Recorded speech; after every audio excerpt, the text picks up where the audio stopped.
Voyant quelqu'un frapper 2 fois à la porte du bureau de Matteo Sotto sans détourner son regard de l'écran de l'ordinateur sur lequel il remplissait des documents, il a essayé de crier le plus fort possible pour se faire entendre. Au-delà de la porte, la personne qui frappait a clairement entendu la réponse du médecin, car immédiatement après que le médecin ait dit cela, la porte s'est ouverte. La porte s'est ouverte et un homme est entré dans le bureau. Il avait l'air tout à fait respectable dans un costume bleu foncé coûteux, assorti d'une cravate rouge et d'une chemise blanche. Il était mince, avec des cheveux clairs et semblait avoir environ 35 ans. L'homme s'appelle Pedro Jiménez. En entrant dans la salle de consultation, un manteau chaud plié dans les mains, il salue le médecin. « Bonjour, Matteo, je suis venu vous demander les résultats de mes examens, » dit l'homme en s'asseyant en face du médecin. « Vous êtes prêt, Pedro ?»« Bonjour, » acquiesce le médecin, sans détourner son attention du moniteur. « Attendez un instant.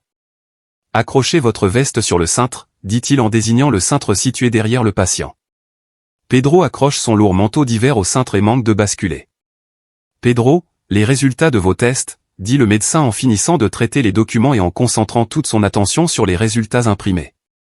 Pedro s'assit calmement, observant attentivement les moindres gestes de Matteo Sotto. Voilà, Pedro Jiménez, se lèche les babines. Voyons ce que nous avons vraiment trouvé. J'espère qu'il n'y a rien. Je n'ai rien trouvé, dit l'homme avec une pointe d'ironie. Le patient a ressenti plusieurs secondes de silence de la part du médecin, qui se sont transformées en heures. Eh bien, Matteo, dit Pedro en expirant, je vais maintenant vous annoncer votre diagnostic. Le médecin semblait très occupé à essayer de lire rapidement divers termes médicaux sur le document pour les combiner en un seul résultat. En balayant rapidement le papier, il rendit Pedro encore plus anxieux. Eh bien, Pedro, vous êtes venu nous voir parce que vous vous êtes plaint d'une douleur au foie, n'est-ce pas? Eh bien, c'est probablement le foie, répond l'homme en plaçant sa main gauche sur le côté droit de son torse, sous ses côtes. Et quels autres symptômes aviez-vous? De quoi vous êtes-vous plaint d'autres? Pedro commence à se remémorer les symptômes qui l'ont amené à consulter dans cette clinique prestigieuse et coûteuse. J'ai commencé à vomir, je n'avais plus d'appétit. Pedro met la feuille de côté lorsqu'il prend connaissance des résultats de ses examens. J'ai une impression très mitigée. Dites-moi, avez-vous remarqué récemment que, par exemple, vous avez perdu beaucoup de poids?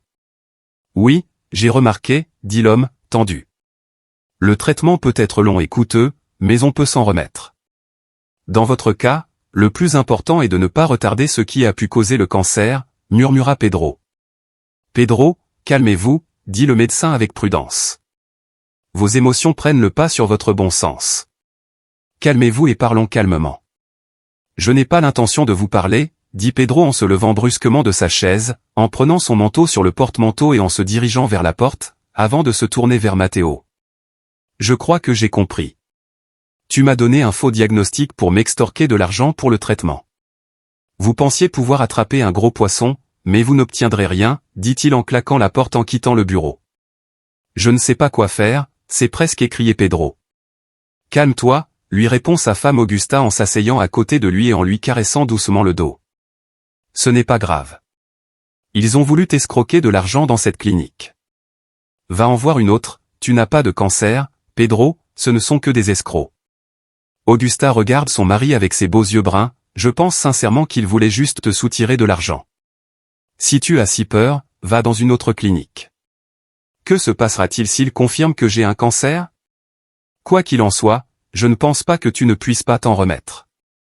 Même si tu es malade, tu pourras t'en sortir et je t'aiderai beaucoup. Pedro regarda sa femme avec le même regard désespéré, trouvant devant lui une femme d'une beauté exceptionnelle. Il épousa Augusta après 1 an et demi de relation. Augusta était très heureuse dans son mariage et a pu choisir une robe de mariée très chère, car Pedro l'avait nommé chef comptable et avait considérablement augmenté son salaire. Le couple a eu un mariage très somptueux. Maintenant, j'ai envie d'être seul, dit le mari en détournant les yeux de sa femme et en regardant le sol. Je crois que je vais aller dans mon bureau. D'accord, chérie, répond Augusta.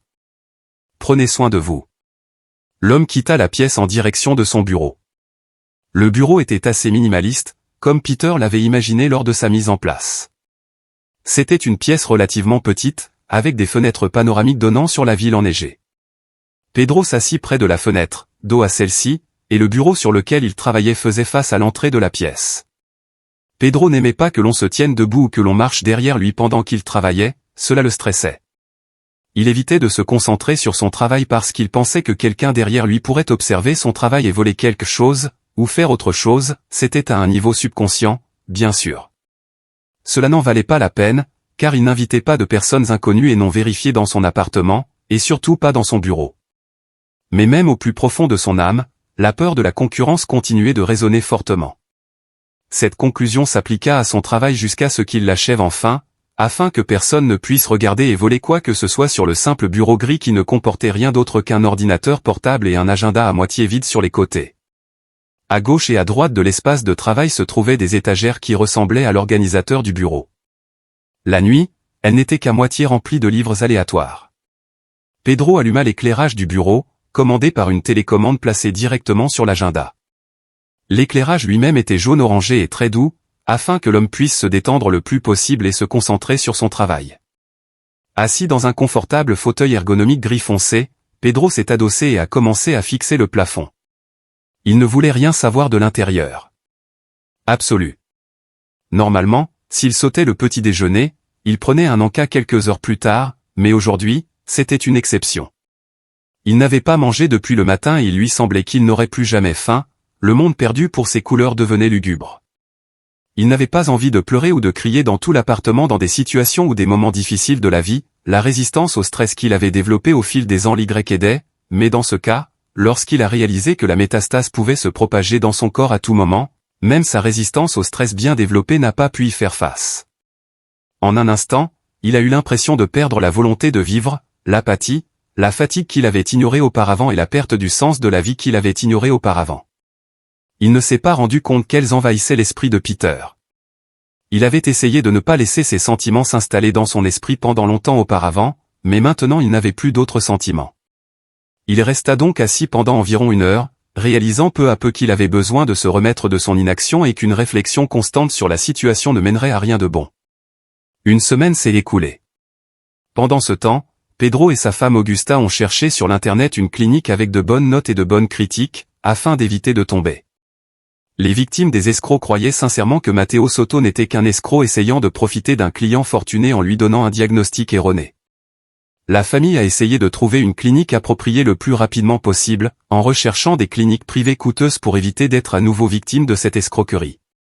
Finalement, Pedro en a trouvé une, mais la clinique n'était pas située dans leur ville, mais dans une autre partie du pays et ils ont dû prendre un vol pour s'y rendre. L'hôpital privé spécialisé dans le diagnostic des maladies oncologiques semblait adéquat en termes d'avis de clients, mais le coût de l'examen à lui seul était assez important pour la famille. Peut-être devrions-nous chercher une autre option, suggère Augusta. Lorsque Pedro lui a montré en ligne l'option qu'il avait choisie, elle lui a répondu « C'est très cher et c'est loin ». Il ne l'a pas cru. Je pense qu'il vaudrait mieux trouver quelque chose de plus proche. Augusta la regarda d'un air confus et quelque peu indigné. Nous n'avons pas trouvé une seule clinique décente ici, il y a des avis qui disent que le personnel se comporte de manière inappropriée avec les patients, une autre facture de manière injustifiée et la troisième n'a pas d'évaluation normale dans le changement. Cet endroit est spécialisé dans la détection et le traitement du cancer, oui. Les prix sont élevés, mais je tiens beaucoup plus à ma vie. Et s'il est vrai que s'il diagnostique un cancer, ses coûts seront très justifiés. Querida Augusta a serré son mari dans ses bras de manière romantique. Si vous pensez que c'est la bonne chose à faire, allez-y et dépensez des sommes importantes pour votre santé, je ne vous force pas à ne pas le faire et je ne vous décourage pas. Si tu penses que c'est la bonne chose à faire, vas-y, c'est pour ta santé. Elle l'embrasse sur la joue. Mais seulement si cela n'affecte pas notre mode de vie, tu comprends dans quel sens?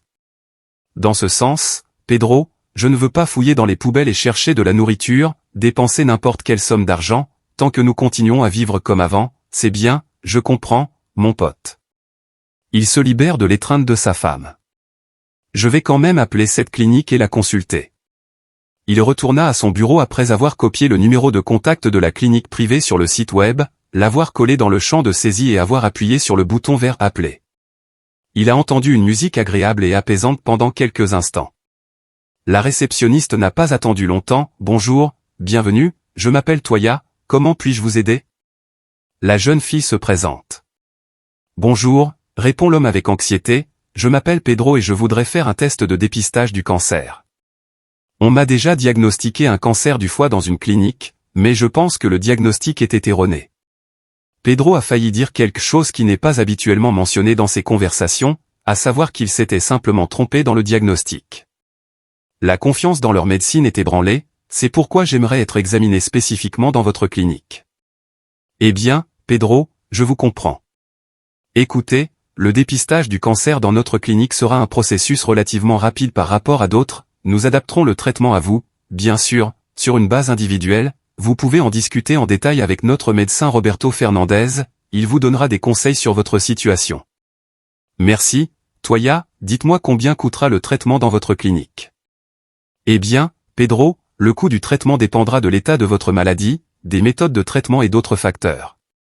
Mais je peux d'ores et déjà vous dire qu'il dépassera largement les 3 millions de dollars. C'est le coût minimum pour les méthodes de traitement les plus douces et les plus sûres. D'accord, Toya, je comprends. Quand puis-je organiser une visite? Quand cela vous conviendra, je peux vous arranger un rendez-vous chez le médecin dès que possible. Je serai là quand je veux, Pedro était vraiment prêt à prendre l'avion. La prochaine disponibilité est dans 2 jours, à 14 heures. L'homme avait déjà commencé à penser qu'il devrait attendre longtemps pour visiter cette clinique, mais il s'est rendu compte qu'il n'aurait pas dû trop s'inquiéter.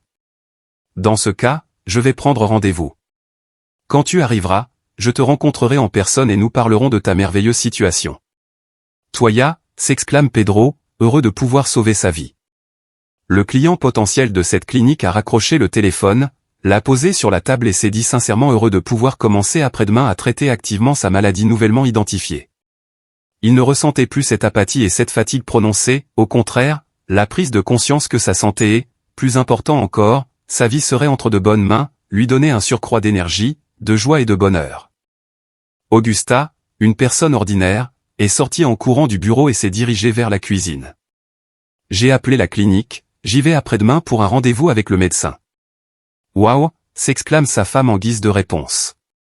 Félicitations, lui dit Pedro en la serrant à nouveau dans ses bras. Combien coûtera le traitement? Ils ont dit que le coût est individuel, chaque fois en fonction du cas spécifique, mais ils ont mentionné que le minimum auquel vous pouvez vous attendre est de 3 millions de dollars. C'est le minimum absolu dans mon cas, d'après ce que j'ai compris, ce sera plus, dit Augusta, littéralement sous le choc. 3 millions, demande-t-il à nouveau. C'est un vol, Pedro. Augusta, il s'agit avant tout de ma vie et de ma santé. Si quelque chose me menace, je suis prêt à dépenser n'importe quelle somme pour me protéger. J'économiserai pour cela, mais 3 millions, chérie, pourquoi es-tu si préoccupée par cette somme? Son mari Pedro se sent offensé. C'est vrai que ce n'est pas seulement 3 millions, mais beaucoup plus parce que, comme tu l'as dit toi-même, dans ton cas, ce sera plus cher. Je ne voulais pas prendre l'argent des économies que nous avions faites pour acheter une maison au bord de la mer. Pedro était encore plus confus. Tu es sérieux? C'est alors qu'il demande, oui, Pedro, je suis sérieuse, s'exclame Augusta, un peu anxieuse, plus de la moitié de cet argent représente mon salaire et je ne voudrais pas le retirer pour ensuite passer 10 ans à économiser la somme nécessaire. Son mari applaudit. Et puis je vendrai mes parts dans la société. Quoi? La déclaration du mari a laissé sa femme dans un état de choc, plus encore que la somme qu'elle venait d'entendre au téléphone. Traitement. Pedro, tu as complètement perdu la tête. Si tu ne veux pas dépenser une partie de l'argent du compte que nous avons ouvert pour acheter une maison au bord de la mer, je m'en excuse, je ferai ce que les circonstances me dicteront, je n'ai pas d'autre idée. Oui, Pedro, je ne veux pas que la femme crie encore plus fort, ça fait mal que j'économise l'argent de mon salaire depuis plusieurs années, oui, je sais que ta pari est aussi, mais je ne vais pas te laisser toucher au rêve de toute une vie, je veux vivre au bord de la mer. Pedro, je ne m'attendais pas à entendre ces mots de la part de ta propre femme, cela l'a blessé instantanément et il s'est même senti désolé pour lui-même d'une certaine manière, ok, Augusta, je te comprends, je vais vendre l'entreprise, la vendre. Bonne chance, va soigner ton cancer inexistant, tu sais que tu gaspilles de l'argent, d'accord, je ne veux plus rien entendre, dit-il en se retournant en silence et en quittant le bureau, il semblait que Pedro avait eu une sérieuse dispute avec Augusta. Elle ne pouvait pas accepter le fait que la santé et la vie de son mari étaient bien plus précieuses que n'importe quel argent ou maison au bord de la mer et je ne voulais même pas lui prêter de l'argent pour le traitement. Elle était une économiste de l'éducation et savait épargner et accumuler, mais elle le faisait seule. Peter s'assit à nouveau dans son bureau et regretta qu'il fasse nuit. Il alluma la lumière douce qui avait été conçue à l'origine pour soulager le stress, se détendre et se distraire des pensées négatives, mais qui, pour une raison ou une autre, ne servait plus à rien. Tous les changements décisifs survenus dans la vie de l'homme ces derniers temps, des sautes d'humeur aux décisions complexes, s'étaient produits instantanément. D'abord, sa vie a basculé après le diagnostic de Matteo Sotto, puis il s'est disputé avec Augusta à propos de ce qu'il considérait comme un manque de loyauté de sa femme à son égard. Cela l'a conduit à la décision instantanée de vendre l'entreprise. Même après avoir annoncé cette décision, Pedro n'avait aucun doute sur le fait qu'il s'agissait de la bonne décision. Aujourd'hui, assis dans son bureau, dans un fauteuil confortable et douillet, il réévalue profondément ses valeurs, réfléchit à la vie et aux problèmes insurmontables qui se sont posés. Pedro se rendit compte qu'il avait passé une grande partie de sa vie avec une personne très mercenaire et cupide. Il réalise soudain qu'Augusta n'est avec lui qu'en raison de son auguste situation financière. Elle n'est pas devenue son amie en comprenant toute la vérité. Il pourrait comparer leur relation à quelques réunions d'affaires avec des partenaires commerciaux. Ils ont participé à plusieurs reprises à ces réunions et ont appris à trouver des compromis mutuellement bénéfiques, tout comme leur vie de famille l'est devenue soudainement. Augusta n'était qu'une partenaire commerciale, la seule différence entre de vrais partenaires commerciaux et sa femme était qu'Augusta ne voulait même pas chercher à tout prix une solution mutuellement bénéfique au problème. Divorce, pensa Pedro. Le divorce ne serait pas un grand choc financier pour lui. L'entreprise et l'appartement étaient à lui avant le mariage et les quelques meubles récents ne lui coûtaient pas cher. Je ne devrais pas laisser les choses en l'état. Elle va me vider, se dit-il. Il se rend compte que s'il vend son entreprise, il perdra aussi sa femme. Bien qu'il ne s'en préoccupe plus, la tâche principale consiste à traiter le cancer du foie et le lendemain étendu. Pedro ne voulait plus avoir aucun contact avec sa femme. En un instant, elle est devenue si dégoûtante pour lui qu'il a dû dormir sur le canapé du salon cette nuit-là. Auguste aussi, si l'on peut dire. Elle était déçue par son mari, mais lui l'était encore plus par elle. Cette fois, elle croyait sincèrement que son mari était prêt à tout sacrifier pour son bien-être, même ses économies. Pedro regrettait profondément d'avoir annoncé à Augusta son intention de vendre ses parts dans les entreprises pour financer son traitement et sa rééducation. Il attrapa sa veste sur le cintre près de la porte lorsque sa femme apparut dans l'embrasure. « Tu t'en vas ?» demanda-t-elle en croisant résolument les bras sur sa poitrine. « Oui » répondit rapidement Pierre. « Qu'est-ce qui ne va pas ? Je suis inquiet. Je n'ai pas l'intention de faire mes valises et de m'éloigner de toi, je ne supporte pas ton caractère, déclara-t-elle. Je l'ai supporté pendant plusieurs années et quand il s'agit d'argent, je deviens tout à coup méchante. C'est bon, je ne vais pas le cacher, mais c'est vrai, demain je fais mes valises et je te quitte, je connais bien la loi et je comprends que je ne pourrai rien obtenir de toi par une action en justice, tu sais, je crois que c'est ce qu'il me faut depuis longtemps, qu'est-ce qu'il te faut ? Demande Pedro avec un sourire sarcastique. Je vis sur la côte de ton mari, remplis tes poches d'argent et fais un voyage sans souci, bonne chance, je ne me mettrai pas en travers de ton chemin. Vous semblez bien insolente de votre point de vue, répondit Augusta en fermant les yeux. De mon point de vue, je deviens enfin indépendante, j'en ai assez d'être ta ménagère personnelle. Pedro, une femme au foyer. S'étonne Pedro. Tu es sérieuse? Oui, je suis sérieuse, Pedro, je ne fais rien, je n'évolue pas, ça me pèse et je ne veux plus vivre comme ça. Eh bien, tu ne fais rien. Explique-moi, s'il te plaît, proteste Pedro. Je ne t'ai pas licencié. Tu travailles toujours à distance pour ma simple entreprise.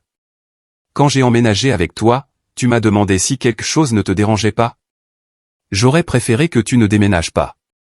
Pourquoi as-tu accepté de t'installer ici? Laisse tomber, passons sur ces discussions inutiles qui ne mènent à rien, répond Augusta en lui serrant la main.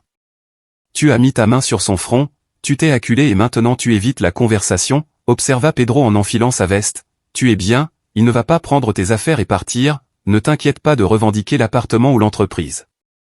Je sais que je l'ai déjà dit, je n'en ai pas besoin et tu as l'intention de vendre l'entreprise de toute façon.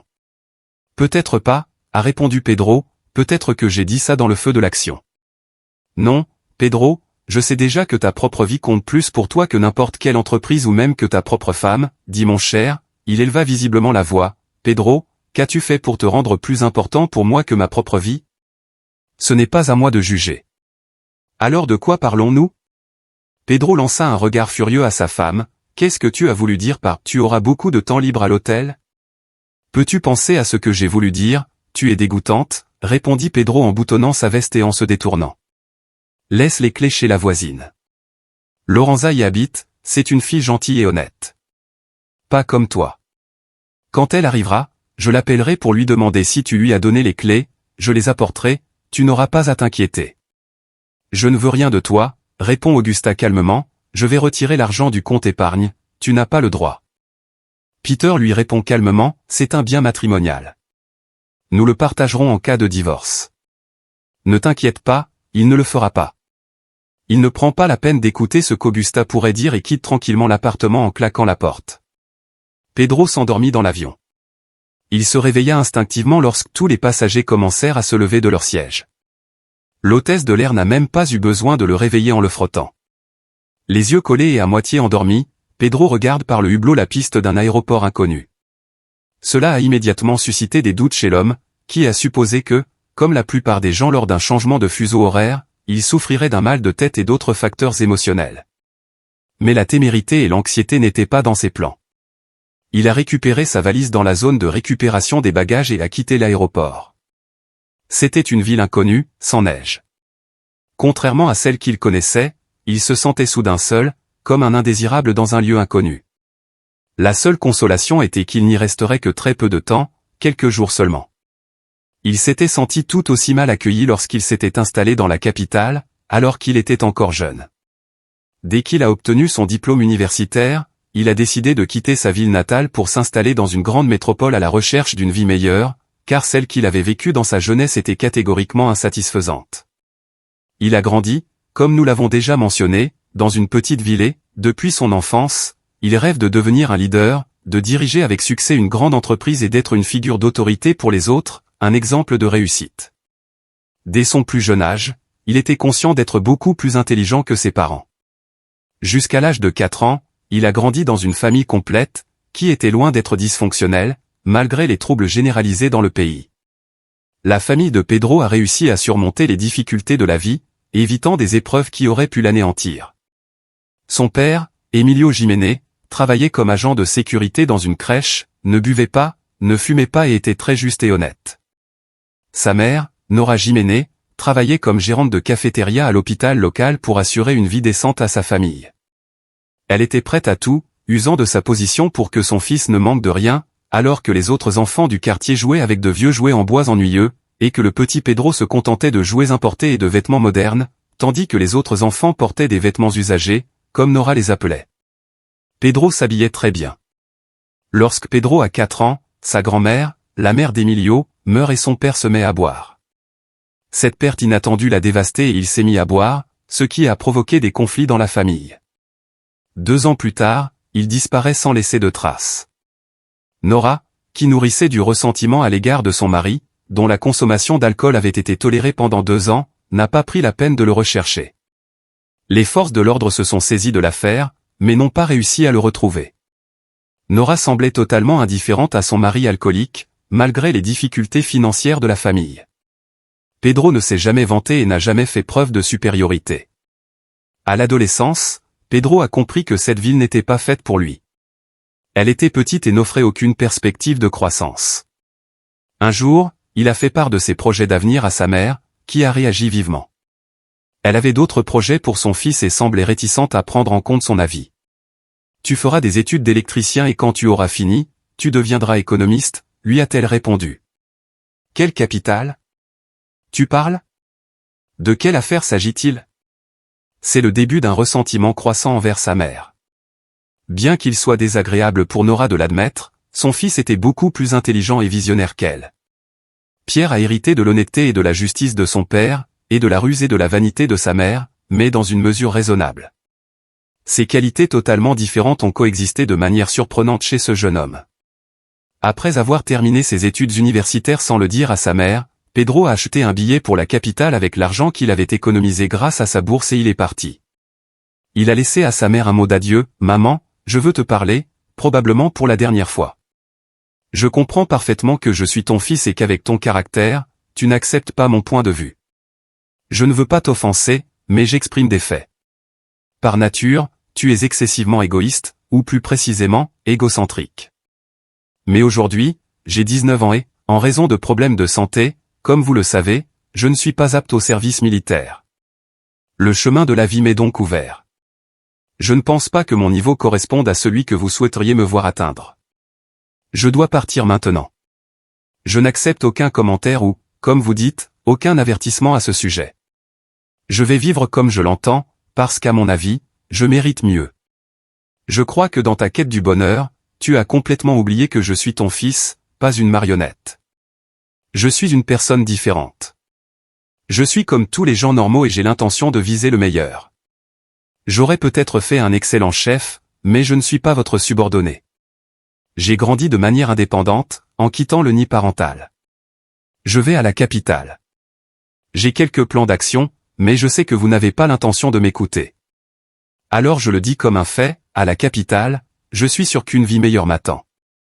Pardonne-moi, maman, mais j'ai probablement hérité de toi cette indépendance ou cet égoïsme, mais je comprends que dans mon cas, cet égoïsme est justifié.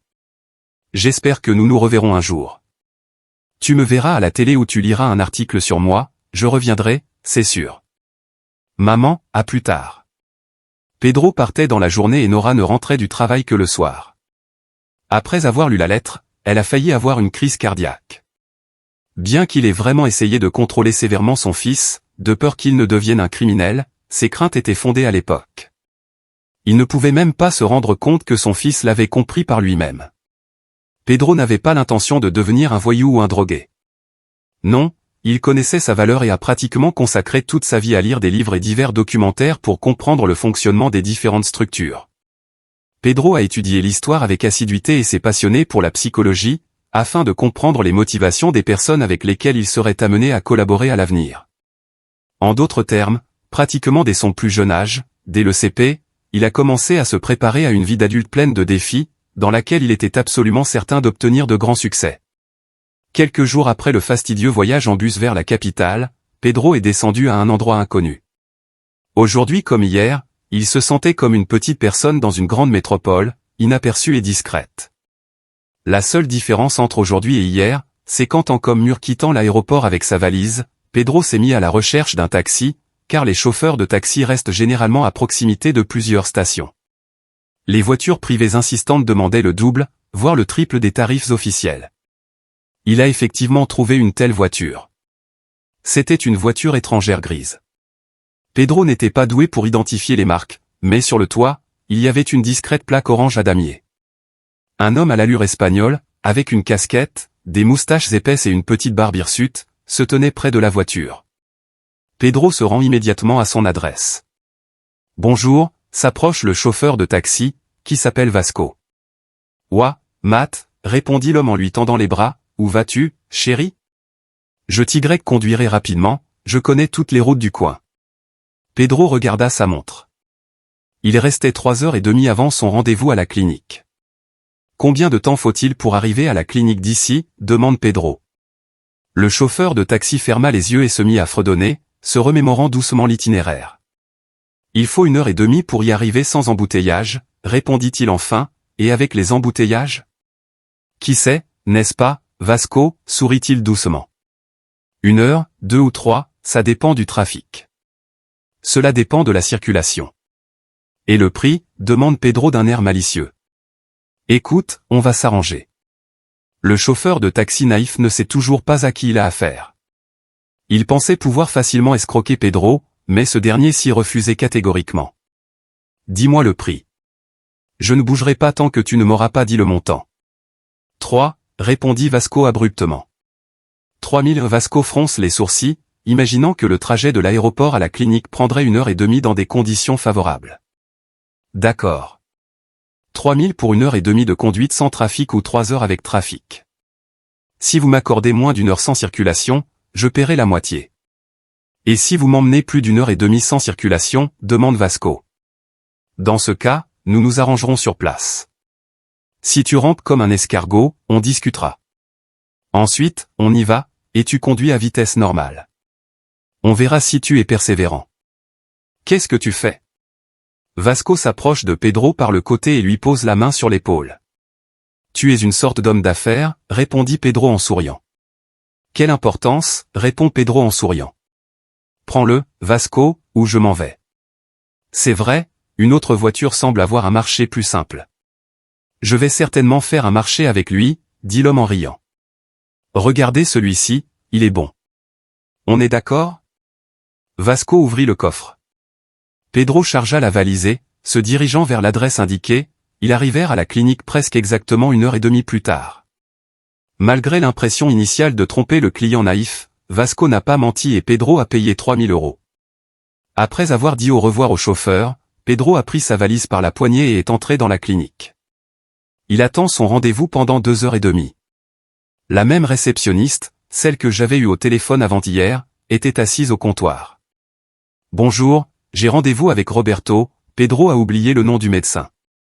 Roberto Fernandez doit vous recevoir, précise Toya. Oui, il vous a appelé hier. Je m'appelle Pedro. Oui, je vois. Pedro, vous avez rendez-vous à 14h. Dites-moi votre nom et votre prénom.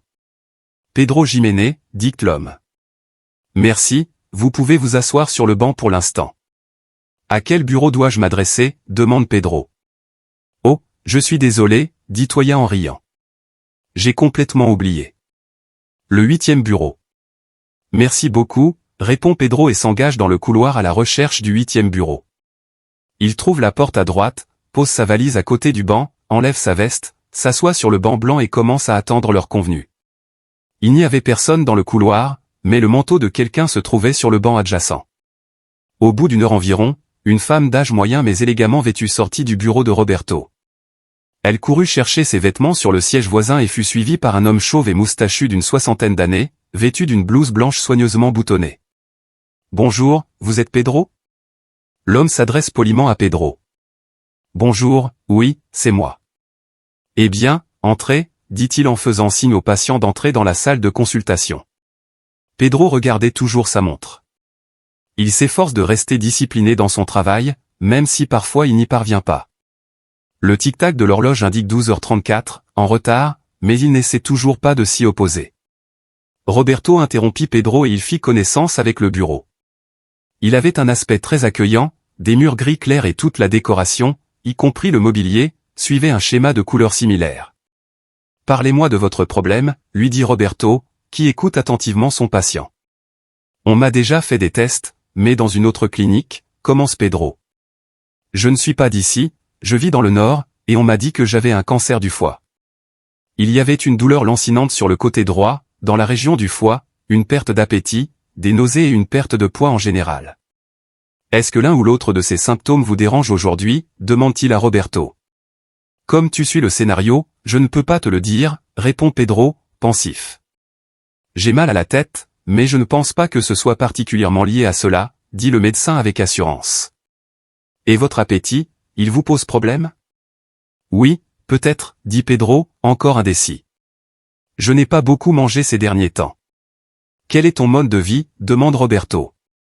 Eh bien, tout bien considéré, la plupart d'entre nous qui essayons de mener une vie saine faisons du sport, mangeons bien, ne fumons pas et ne buvons pas, tout va bien, dit le médecin en regardant le moniteur de tension artérielle de l'ordinateur.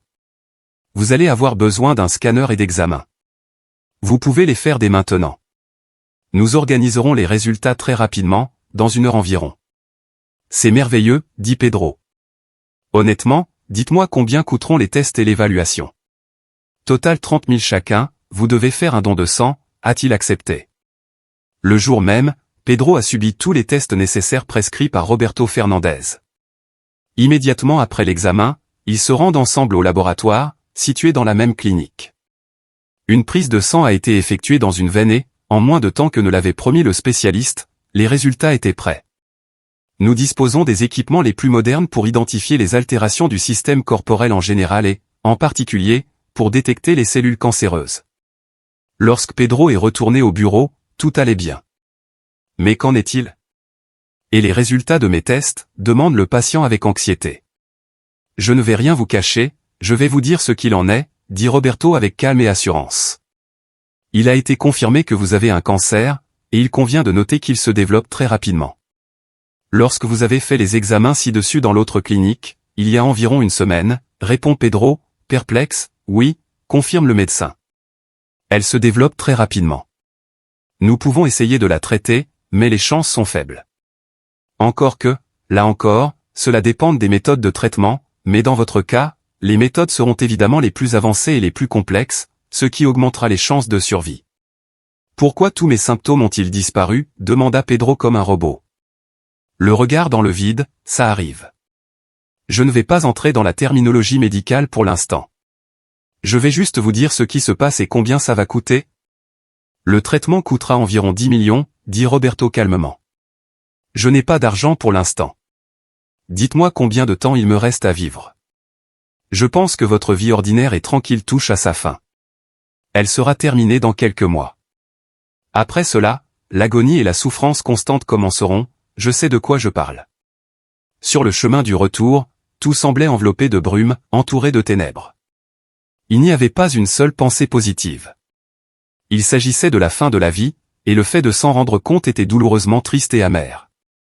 Presque tout le temps libre de Peter était consacré au travail et maintenant, alors que la vie semblait toucher à sa fin, il réalisait, comme un vieil homme sur son lit de mort, en regardant en arrière, qu'il avait fait une grosse erreur. Il n'a pas pu voir le monde, il n'a pas fait tout ce qu'il avait prévu pour sa vie. Lorsqu'il était adolescent, c'est comme si tout avait mal tourné. En raison d'une maladie mortelle, il a décidé de ne pas rester pour ce voyage d'affaires malheureux et de rentrer chez lui dès que possible. Il était prêt à vendre sa participation dans l'entreprise, qui pouvait facilement couvrir tous les frais de traitement s'il le faisait. Le seul problème était de savoir quand vendre sa participation. C'est un processus long et fastidieux. Tout d'abord, je dois trouver quelqu'un qui accepte de le racheter, et même Pedro ne peut pas estimer les délais approximatifs. À la sortie de la clinique, où ses pires craintes se sont confirmées, un taxi est disponible. Ce n'est pas Vasco qui conduit, mais un autre homme qui emmène facilement Pedro à l'aéroport. Cependant, le passager, habitué à de nombreuses transactions lucratives, ne marchande pas cette fois, mais accepte le prix fixé par le chauffeur privé. Il n'a pas le temps pour cela maintenant. J'espérais sincèrement qu'il y aurait un vol retour vers le nord, même avec une escale à l'aéroport, dit-il, anxieux de savoir ce qu'il allait faire pour surcharger la route, ce qui prenait des proportions géométriques. En regardant par la fenêtre la ville nocturne où, contrairement à sa ville natale, il n'y avait pas de neige, Peter pensa qu'elle se transformerait bientôt à nouveau en une obscurité similaire. En un instant, il a littéralement dévalorisé sa vie et tout ce qu'il avait accompli au cours de ses 35 années. Il n'était plus lui-même, il s'inquiétait de l'influence qu'auraient ses employés sur l'entreprise sous le nouveau propriétaire, de qui recevrait son appartement et tous ses biens, et bien plus encore. Il n'y avait rien d'autre dans sa vie, juste l'entreprise et un grand appartement dans un bon complexe résidentiel exclusif. C'est tout. Sa femme s'est avérée être une personne cupide qui a sacrifié son mari malade au nom de sa prospérité personnelle.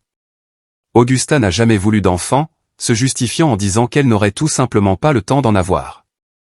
Pedro s'installe avec le chauffeur, récupère sa valise et retourne au salon de l'aéroport. S'approchant du comptoir, il demande quand aura lieu le prochain vol pour le Nord. « J'ai de la chance aujourd'hui », se dit l'homme, « un billet, veuillez payer à la caisse. » Il reçoit son billet et, en regardant le tableau des départs, se rend compte qu'il va devoir attendre longtemps. Pendant des heures, il s'assit tranquillement sur un banc et continua à contempler le non-sens de la vie. « Chérie, nous allons acheter un billet et prendre l'avion », dit joyeusement une femme en passant devant Pedro avec sa fille de 7 ans. « Vraiment ?» demande la petite fille avec un étonnement sincère. « Oui, Wanda, nous allons voler. » Pedro ouvre les yeux et regarde cette famille. Cette femme avait de la chance, elle avait une belle fille qui, d'ailleurs, semblait être en bonne santé, tout allait bien pour elle et elle élevait cette belle fille. La fille avait aussi de la chance, elle avait une mère et, pour l'instant, il n'y avait pas de problème. La voix intérieure entra en dialogue avec l'esprit de Pierre et s'arrêta. Cette fille a une mère, elle a une mère, à ce moment-là, le raisonnement de l'homme a commencé à dialoguer avec la voix intérieure de sa mère. Alors attendez, je le fais. L'un d'eux se lève rapidement du tabouret et passe devant la jeune famille en courant vers le comptoir. Excusez-moi, annulé, a-t-il commencé à crier à la caissière, car celle-ci n'a pas compris ce que vous vouliez dire. Annulez mon billet, changez-le s'il vous plaît. Je dois aller dans une autre ville, il y a un autre vol, mais il part dans 40 minutes. C'est bon, j'ai besoin d'un billet pour cette ville. La procédure de changement de billet n'est pas longue et l'homme inspiré, prenant sa valise, se dirige rapidement vers la porte d'embarquement. Une fois arrivé, il prend le siège indiqué sur le billet et pousse un soupir de soulagement. J'ai une maman, continue-t-il en se parlant dans sa tête, je vais voir ma maman. Il y a combien de temps? 10 ans, non, plutôt 16. Quel cauchemar, je n'ai pas vu ma mère depuis 16 ans. Eh bien, maintenant, je vais la voir dans l'avion. Il décolle et s'envole pour sa ville natale. Le vol dure 5 heures.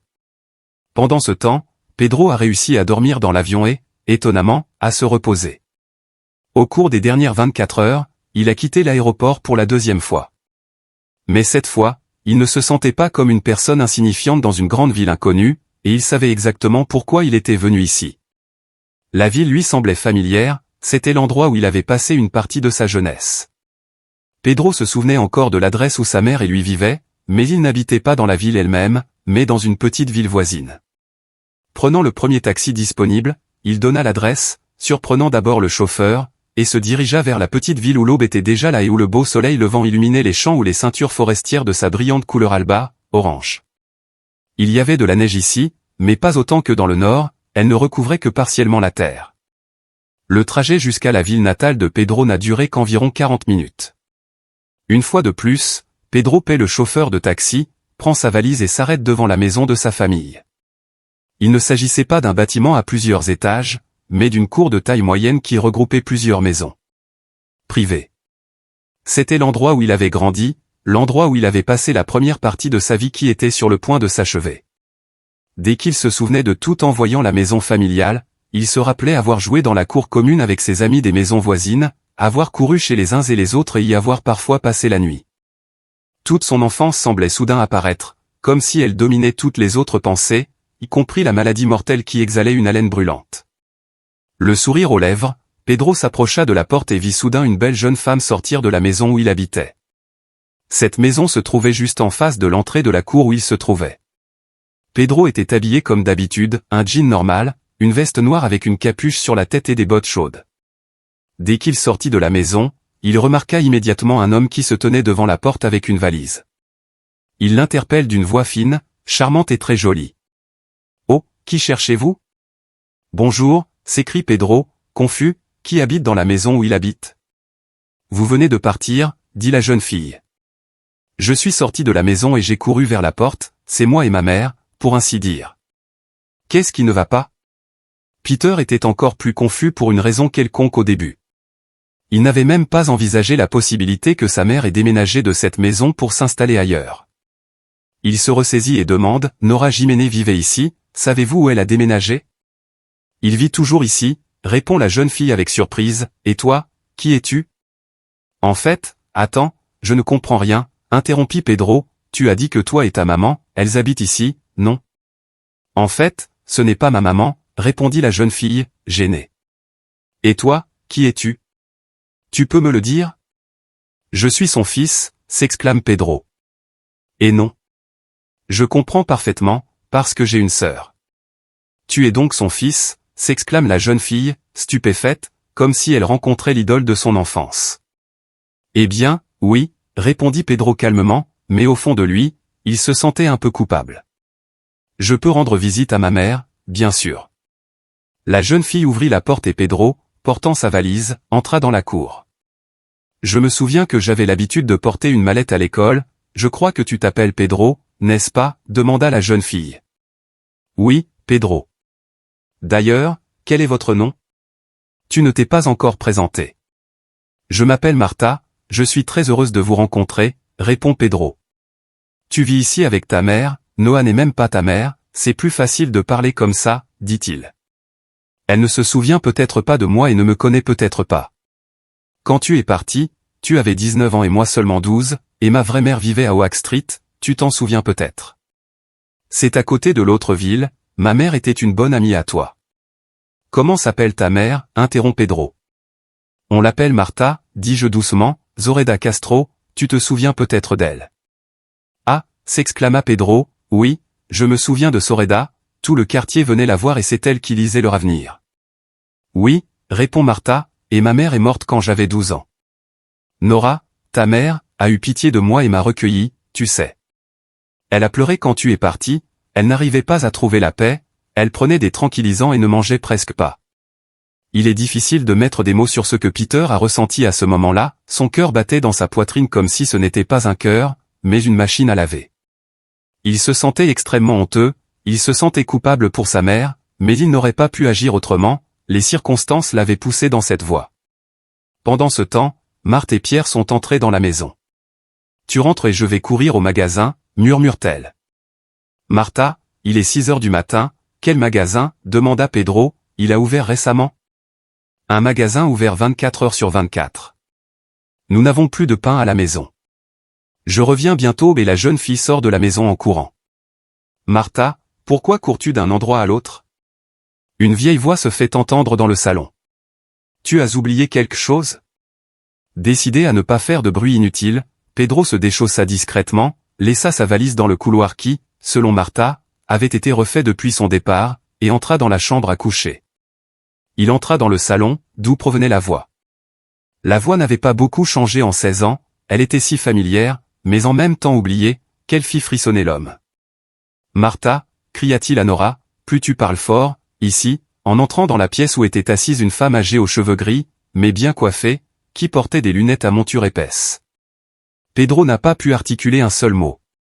Ce à quoi j'étais psychologiquement préparé à ce moment-là, c'était de sentir qu'il saluait la vieille femme assise sur le canapé et sur le point d'allumer la télévision. Elle a regardé l'homme comme si, dans un premier temps, elle ne l'avait pas reconnu et ne comprenait pas qui était entré chez elle. Il semble que ce soit la première pensée de la vieille dame, mais quelques secondes plus tard, lorsqu'elle réussit à voir de plus près le visage de cet inconnu, l'étonnement de la femme fut évident, ses yeux s'écarquillèrent littéralement, sortant de leurs orbites, et elle lâcha la télécommande des mains, qui tomba sur le sol et se brisa, de sorte que le couvercle se détacha du compartiment des piles. Ils commencèrent tous deux à respirer plus vite. Pedro, tendant les bras comme pour signifier qu'il était prêt à recevoir une forte étreinte, dit, les larmes aux yeux, « Maman, je suis à la maison. » Nora s'est littéralement levée du canapé et a couru rapidement vers son fils Pedro en criant, « Mon cher Pedro est rentré à la maison. » Elle a serré très fort son fils, qu'elle n'avait pas vu depuis 16 ans, et a commencé à l'embrasser. Il est difficile de décrire les émotions d'une mère qui ne savait rien de ce qui arrivait à son fils depuis 16 ans. Certaines mamans, surtout les irresponsables, peuvent l'accepter ou même oublier complètement qu'elles ont eu des enfants. D'un autre côté, celles qui aiment vraiment leurs enfants sont prêtes à donner tout ce qu'elles ont pour s'assurer qu'ils vont bien. Mais il est encore plus difficile de décrire les émotions d'une maman qui n'a pas su ce que faisait son fils, ni même s'il était en vie, pendant les 16 dernières années. Après une séparation colossale d'avec son fils pendant si longtemps, elle a vu pour la première fois les sentiments maternels. Primitifs et authentiques, ils ne disparaissent jamais, même lorsqu'une mère n'a pas vu son fils pendant 16 ans, ils s'atténuent progressivement, se retirent dans les profondeurs de l'âme, mais restent à vie. Elles peuvent ne pas se manifester dans la vie de tous les jours, lorsqu'elles sont complètement cachées derrière un masque de bien-être moral. Mais au fond, une mère qui a été séparée de son fils se réveille chaque jour avec l'espoir qu'aujourd'hui elle rentrera à la maison, qu'aujourd'hui elle le verra et comprendra que son fils est sain et sauf. C'était précisément le cas de Nora, la mère de Pedro Jiménez, qui n'a jamais oublié son fils. Chaque jour, elle priait pour sa santé, même si, avant le départ de son fils, elle était une athée convaincue et pensait qu'aujourd'hui, quelque part dans le monde, son fils était vivant et en bonne santé. Aujourd'hui est un jour spécial pour moi, Nora, dit-elle dans le couloir en pleurant et en criant lorsqu'elle entend le bruit de la porte d'entrée se refermer. Nora, je sais qu'il est revenu, je l'ai fait, dit la jeune fille en souriant. J'ai tout de suite compris ce que je devais acheter. En plus du pain, ils étaient dans la cuisine, où Pedro était déjà assis, regardant maladroitement à travers la pièce. C'est comme si tout avait changé et pourtant rien n'a changé, pensa-t-il en regardant la cuisine. Pedro, comment vas-tu? Dis-moi, mon fils, cela fait tellement d'années que je ne t'ai pas vu, dit Nora, joyeuse, en partageant son énergie positive avec son fils qui, au fond de lui, se sentait très gêné. Maman, c'est bon, acquiesce Pedro avec calme, je ne suis pas prêt à parler. Je ne suis pas encore prêt à parler du mal, j'ai ma propre affaire dans la capitale, une affaire très convenable. En fait, j'ai une grande chaîne de magasins et j'habite dans le nord. C'est plus facile pour moi là-bas, vous voyez, Pedro avait toujours voulu aller en ville, Nora agita son index. S'adressant à Martha, il a toujours voulu aller au nord, je m'en souviens bien. Oui, il l'a fait et il est parti, confirme Martha en coupant le gâteau. Pedro est tout simplement un bon garçon, affirme la vieille dame, qui ne peut être plus satisfaite de son fils. Alors, Pedro, je suis une femme plus âgée maintenant. Dis-moi, est-ce que j'ai des petits-enfants? Comment vont ta vie privée et tes problèmes? Répond Pedro avec un sourire gêné, en baissant la tête. Alors, je divorce maintenant, Nora, soupira-t-il théâtralement, pourquoi divorces-tu? Et qui est cette fille? Ma femme s'appelle toujours ma femme. Augusta, je l'ai rencontrée par le biais des affaires. Je l'ai engagée comme comptable, vous savez. Au début, c'était une bonne fille, honnête et fidèle. Enfin, seulement au début. Elle a déménagé au nord et j'avais déjà mon propre appartement. Et il y a une semaine, elle a montré sa nature perfide et n'était avec moi que pour l'argent. Elle n'avait pas de sentiments sincères pour moi, peut-être pas en réalité, mais c'est ainsi qu'elle s'est montrée. Et maintenant, vous allez divorcer, s'inquiète Nora, la vieille maman. Oui, quand je rentrerai à la maison, je demanderai le divorce. Fiston, elle va probablement exiger la moitié de ton appartement et de la société. Non, maman, non, dit Pedro avec assurance, j'ai gagné tout cela quand j'étais seul. L'appartement et l'entreprise resteront à moi. Martha servit le gâteau sur la table, et la casserole avait fini de bouillir. Ils ont parlé de beaucoup de choses, car il y a eu beaucoup de choses à dire en 16 ans. Ils évoquèrent pratiquement toute la vie de Pedro, mais sans révéler qu'il était atteint d'un cancer. Ils ont également parlé de la vie de Nora, de la façon dont elle a souffert les premières années lorsque son fils a quitté la maison et n'a pas communiqué du tout. Il a fait part de ses inquiétudes et a versé quelques larmes. Il a également raconté comment il a pratiquement adopté Martha après la mort de sa mère, Zoreda Castro, en lui racontant tout ce que Martha pouvait faire. Il a également parlé de son destin, qu'il a décrit comme n'étant pas facile, mais supportable. Après avoir discuté de tous les problèmes urgents et répondu à toutes les questions accumulées au cours des 16 années de séparation, ce qui a duré environ 4 heures, il était temps de raconter la principale tragédie de Pedro. « Maman, tu sais que je suis venu ici pour une raison, dit-il en sirotant sa 3e ou 4e tasse de café, dont il a perdu le compte. J'ai un gros problème et je n'ai pas pu m'en empêcher. J'ai hésité un moment, choisissant mes mots pendant que Martha et Nora attendaient. Qu'est-ce qui ne va pas? S'est exclamée la plus âgée, le cœur serré. Qu'est-ce qui s'est passé, mon fils? Que as-tu dit, Pedro? Répète chaque mot, s'il te plaît. Sa voix s'est adoucie et il a enlevé ses lunettes. J'ai un cancer du foie qui progresse très rapidement. En fait, je suis venu faire mes adieux, le traitement va coûter 10 millions de dollars. Je ne peux obtenir cet argent qu'en vendant rapidement mes parts dans l'entreprise. Mais je ne vais pas la vendre rapidement. Je ne vais pas faire un prêt de principe. Ces 2 derniers jours, j'ai beaucoup réfléchi, j'ai tiré de nombreuses conclusions et j'ai beaucoup réévalué. J'ai déjà accepté mon sort, j'ai déjà accepté mon destin, maman, et je ne suis venu te dire au revoir qu'après l'accueil chaleureux du fils prodigue et la cérémonie solennelle du café chez toi. Beaucoup de larmes ont été versées. Nora s'est littéralement mise à faire une crise d'hystérie qu'il aurait été très difficile d'arrêter. Pierre ne ressentait plus rien après l'annonce de cette terrible nouvelle car, au cours des 2 jours précédant ce jour, il avait véritablement reconsidéré beaucoup de choses, pour finalement arriver à la conclusion que c'était son destin. Nora pleurait, apparemment sans discontinuer, tous ses espoirs que son fils soit revenu et que son fils soit. Sauf qu'ils ont été anéantis en un instant. Je ne pouvais pas croire cette nouvelle, je ne pouvais pas me fier à ses oreilles. Pedro, je peux te parler quelques minutes, demanda Martha quand Nora se fut un peu calmée et s'assit tranquillement. Il faut qu'on parle, Pedro, sans attendre une telle proposition. Il avait très envie de parler à la jeune fille, mais il ne savait pas ce qu'il pouvait lui dire. Cela suscitait chez lui un réel intérêt, mais ce qui l'intriguait encore plus, c'était qu'elle voulait lui parler seule, sans Nora. Loin de l'atmosphère habituelle de la maison, le ciel blanc d'où tombait la neige leur apparut comme une ampoule qui les éclairait directement dans les yeux pendant quelques secondes. Cela frappa Martha et Pedro. « Pedro, commença la jeune fille en fermant la porte, il faut que je t'explique quelque chose. Tu es une citadine et expliquer ces choses est 1000 ou même 10 000 fois plus difficile que pour les gens du pays. Ou du moins pour ceux qui vivent dans une bonne ville. Dis-le-moi, insiste Pierre. Ma mère était une voyante, une sorcière, une magicienne, et j'en passe, commença-t-il, Martha avait le don de guérir, vous savez, alors tout le village allait la voir. La plupart du temps, il s'agissait d'alcooliques dont le foie avait des problèmes et elle les guérissait grâce à son don. Et qu'est-ce que vous essayez de me dire avec tout ça? La réaction de Peter en indiquait autant que celle de Martha. Il a dit qu'au début, il était assez sceptique. Il a dit qu'il était d'abord assez sceptique à propos de cette information. Le don de guérison se transmet par la lignée familiale, essaya de convaincre Martha. Que je puisse essayer de te guérir, tu te moques de moi, demanda Peter, avec une expression étrange. J'ai déjà accepté mon destin et vous voulez encore me dire que vous pouvez me guérir du cancer du foie qui se développe très rapidement, les spécialistes demandent 10 millions de dollars pour ce traitement et vous voulez faire des suppositions, dit Martha en la regardant. Regardez-moi, presque tout est gratuit, je ne demande pas d'argent et combien de temps va durer cette opération, Pedro insiste sur le mot opération. Je ne sais pas, il faut que j'essaie, j'ai un livre avec des sorts pour toutes les maladies, y compris le cancer, il faut juste voir comment lire ce sort. Et quels sont les rituels à accomplir? Eh bien, si tu insistes, nous pouvons essayer, dit Peter. Comme si je vous rendais service, mais je pense que ce sera une perte de temps. Nous verrons bien, Pedro, pourquoi m'appelles-tu ici et pas à l'intérieur, dit l'homme alors que Martha s'apprêtait à entrer dans la maison.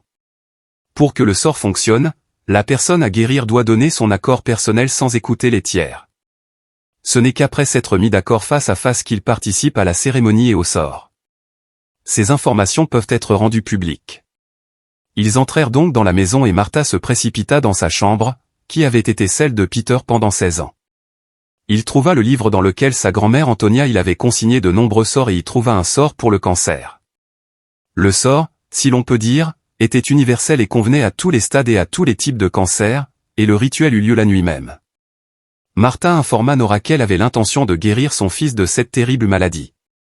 Nora n'a pas pu dormir, elle a passé toute la nuit dans son lit à attendre que Martha sorte et lui dise que tout s'était déroulé avec succès. Martha effectuait le rituel dans sa chambre, et parfois Peter lui-même devait lire des incantations incompréhensibles dans une langue inconnue tout au long de cette procédure jusqu'alors étrange dans laquelle il était assis. Elle était complètement perplexe, mais a gardé une attitude très sceptique pendant quelques heures. La porte de la chambre de Martha s'est alors ouverte et elle est entrée dans la chambre de Nora pour vérifier que cette dernière dormait, de sorte que Martha a pu immédiatement signaler que tout s'était bien passé et que le traitement avait dû porter ses fruits. 2 jours plus tard, Pedro arriva par avion à la même clinique où on lui avait demandé 10 millions de dollars pour le traitement, il décida de vérifier si le sort avait fonctionné et elle l'aborda toujours avec beaucoup de scepticisme. Martha insiste pour qu'elle le fasse réexaminer et paie à cet hôpital privé 30 000 dollars de plus pour obtenir des résultats rapides et précis. Roberto, après les avoir examinés, est surpris, c'est possible, dit-il en se couvrant la bouche avec sa main. Il y a quelques jours, vous avez diagnostiqué une tumeur au foie et de temps en temps, elle se manifeste comme si elle s'était évaporée, il se peut que notre équipement soit imprécis, il se peut aussi que Pedro lui-même se soit tellement habitué à des changements rapides et brusques dans son environnement qu'il n'ait même pas été surpris par quelques mots dans une langue inconnue prononcée par une sorcière. Héréditaire a réussi à éliminer miraculeusement de son corps une maladie presque incurable, bref, il est revenu avec sa mère avec de bonnes nouvelles et une fois de plus ils ont fêté cela avec une tasse de café et une tarte aux pommes. Nora était très heureuse que son fils se soit rétabli. Une année s'est écoulée, au cours de laquelle Pedro a connu des changements rapides et brusques. Il a divorcé de sa femme et le compte d'épargne qu'elle hésitait à dépenser pour le traitement de son mari a été divisé en 2. L'entreprise est clairement entre les mains de Pedro. Pedro a commencé à communiquer beaucoup avec Martha et ils ont finalement entamé une relation à distance. Bientôt, la jeune fille a emménagé avec lui et plus tard, pour économiser de l'argent, l'homme a acheté à sa mère un appartement dans la zone nord, le même quartier que celui où Pedro vivait avec Martha. Après des mois de vie commune dans l'harmonie et l'amour, alors qu'ils étaient auparavant des étrangers, Martha dit un matin, en prenant son petit déjeuner, « Pedro, je ne sais même pas comment te le dire. » Un sourire timide se dessine sur son visage. Pedro devient soudain nerveux. « Il y a quelque chose, ta mère sera contente, de toute façon, j'ai acheté un test de grossesse hier, on va avoir un bébé. » Pedro retient son souffle et serre Martha dans ses bras, qui ferme les yeux et les remplit soudain de larmes. « Pedro, tu es content ?» dit la jeune fille en faisant semblant de froncer les sourcils. Pedro sourit et embrasse Martha, « Mon amour, je ne suis pas seulement heureux, je suis terriblement heureux. »